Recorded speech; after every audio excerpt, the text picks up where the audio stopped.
do Evangelho segundo o Espiritismo, capítulo 21. Haverá falsos cristos e falsos profetas. Instruções dos Espíritos.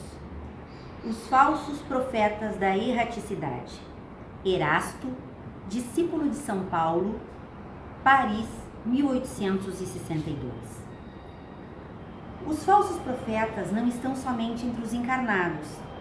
Existem também, e em maior número, entre os espíritos orgulhosos que, sob a falsa aparência de amor e caridade, semeiam a desunião e retardam a obra de emancipação libertadora da humanidade, lançando, por médiuns dos quais se servem, sistemas de ideias polêmicas e absurdas. Para melhor fascinar aqueles a quem desejam iludir e para dar mais peso às suas teorias, apresentam-se sem escrúpulos sobre nomes que os homens só com muito respeito pronunciam. Estes médiuns geram o fermento da discórdia entre os grupos, que os levam a se isolar uns dos outros e a se olharem com desconfiança. Apenas isto bastaria para desmascará-los, porque assim agindo, eles mesmos dão um mais completo desmentido do que dizem ser. Cego são os homens que se deixam enganar por eles de maneira tão grosseira. Mas há muitos outros meios de reconhecê-los.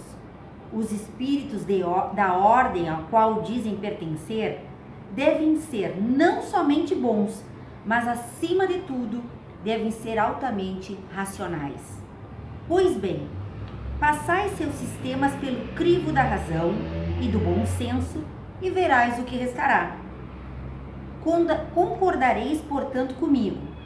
Todas as vezes em que um espírito indicar como remédio para todos os males da humanidade, ou como meios de atingir a sua transformação, coisas fantasiosas e impraticáveis, medidas pueris e ridículas, ou quando formula um sistema contrário às mais vulgares noções da ciência, não passa de um espírito ignorante e mentiroso. Por outro lado, desejamos vos dizer que a verdade nem sempre é apreciada pelos indivíduos. Ela é sempre apreciada pelo bom senso das massas, e isso também é um critério.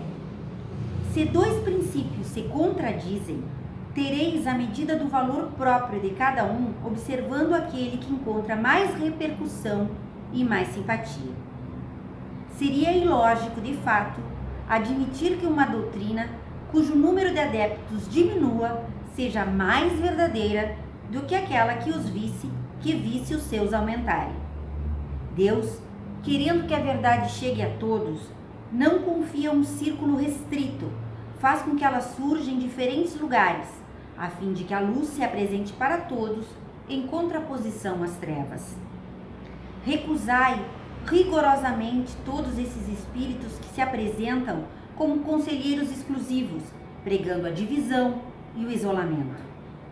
São quase sempre espíritos vaidosos e medíocres, que tendem a se impor aos homens fracos e crédulos, distribuindo-lhe louvores exagerados a fim de iludi-los e tê-los sob seu domínio. São geralmente espíritos sedentos de poder, que, tendo sido tiranos públicos ou da família, durante sua vida terrena, ainda querem vítimas para tiranizar após a morte. Desconfiai das comunicações que trazem um caráter de misticismo e extravagância, ou que recomendem cerimônias e atos estranhos. Há sempre, então, um legítimo motivo para desconfiança quando isso ocorrer. Por um outro lado, acreditar que quando uma verdade deve ser revelada à humanidade, é, por assim dizer, instantaneamente comunicada em todos os grupos sérios que possuem médiuns sérios, e não a estes ou aqueles com exclusão dos outros. Ninguém é médium perfeito se estiver obsediado, e há obsessão evidente quando um médium está apto apenas para receber as comunicações de um determinado espírito, pois por mais elevado que pretenda ou diga ser. Em consequência disto, todo médium e todo grupo que acredita ser privilegiado por comunicações que só eles podem receber e que, além disso, se submetem a práticas que tendam para a superstição, estão, sem dúvida, sob a ação de uma obsessão bem caracterizada, sobretudo quando o espírito dominador se vangloria de um nome que todos, encarnados e desencarnados, devemos honrar e respeitar, e não permitir que ele seja comprometido a todo instante. É incontestável que, uma vez submetidas ao crivo da razão e da lógica, todas as observações e todas as comunicações dos espíritos, será fácil rejeitar o absurdo e o erro. Um médium pode ser fascinado, um grupo pode ser enganado, mas a verificação severa dos outros grupos, com a ciência adquirida e a alta autoridade moral dos dirigentes de um grupo, mais as comunicações que os principais médiuns recebam, com um sinal de lógica e de autenticidade dos melhores espíritos, farão justiça rapidamente, desmascarando essas comunicações mentirosas e astuciosas procedentes de um grupo de espíritos mistificadores e maus. Então, nós temos novamente outro espírito nos comunicando sobre os falsos profetas. Só que neste caso, em especial, numa outra situação, ou melhor, numa outra dimensão. Os falsos profetas da erraticidade. Erasto nos faz essa observação sobre erraticidade. Então é necessário que antes que nós nos atentemos à reflexão sobre o que esse Espírito nos diz, que nós conheçamos ou que nós temos apreensão do que é a erraticidade. No livro dos Médiuns, capítulo 23, nós temos Allan Kardec definindo como o estado em que se encontram os espíritos errantes ou erráticos, isto é, não encarnados, em processo de evolução durante o intervalo de suas existências corpóreas. Então, neste caso, Erasto nos fala dos falsos profetas na erraticidade, ou seja, dos irmãos desencarnados no intervalo das suas reencarnações e que também se apresentam para nós como falsos profetas. Muito bem colocado pela irmã que me precedeu na explicação de mensagens anteriores desse capítulo. Não é porque um irmão se encontra desencarnado que as suas características, suas emoções mais inferiores não irão com ele no seu espírito após o desencarno. Então, ele aqui nos atenta aos falsos profetas desencarnados. Como nós, médiuns ou espíritas que recebamos, ou os irmãos que por acaso tenham essa potencialidade, essa habilidade da mediunidade, podem saber se essa mensagem é verdadeira ou não. Então, existem sim grupos de irmãos na erraticidade que, por pouca evolução ou por ainda estarem em processo evolutório, podem manifestar através de médiums, sem que esses se deem conta, mensagens falsas, mensagens que disseminem a discórdia, geralmente se apropriando de nomes, de personalidades ou de entes, espíritos de alto escol que já estiveram nesse plano ou não necessariamente, se apresentando para que possa dar veracidade. Então ele nos apresenta os critérios, os detalhes que nós temos que nos atentar.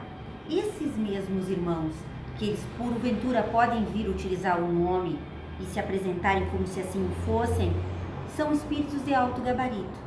Então, um espírito de alto escol, assim como a docilidade, a humildade, um vocabulário, por mais que seja um vocabulário correto, um vocabulário simples, não rebuscado, e também eles são extremamente racionais. Então é necessário que nós nos atentemos, que essas mensagens passem pelo nosso crivo da razão.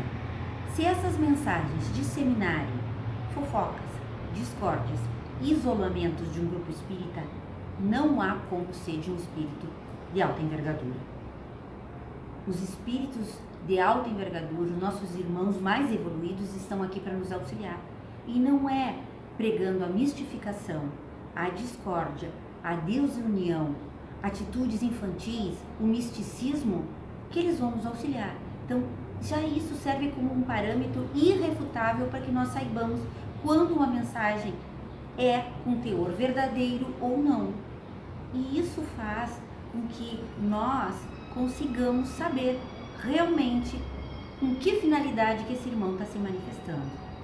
Um grupo pode se deixar levar, um médium pode se deixar levar, mas vai haver um momento que as entidades, que os dirigentes, essa mensagem vai ser desmascarada e essa mensagem enganosa vai parar por aí, não vai ser levada adiante.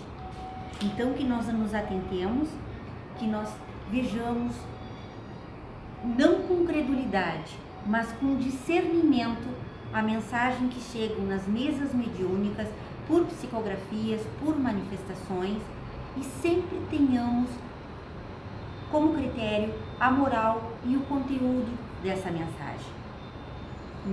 E outro detalhe que nós temos que atentar, por mínimo que seja, se essa mensagem ela negar alguma outra verdade já comprovada pela ciência, ela também não pode ser verídica.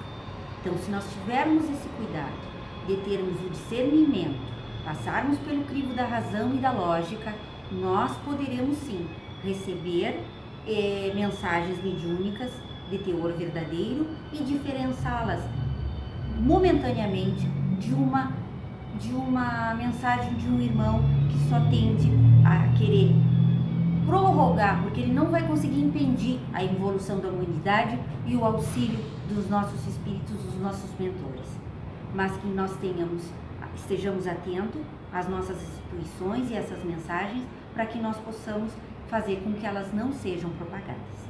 Então, com essa mensagem do irmão Erasto, nós desejamos que a reflexão se faça e que esse tipo de mensagem não seja mais propagado nem no meio espírita e nem em qualquer outra forma. Que assim seja.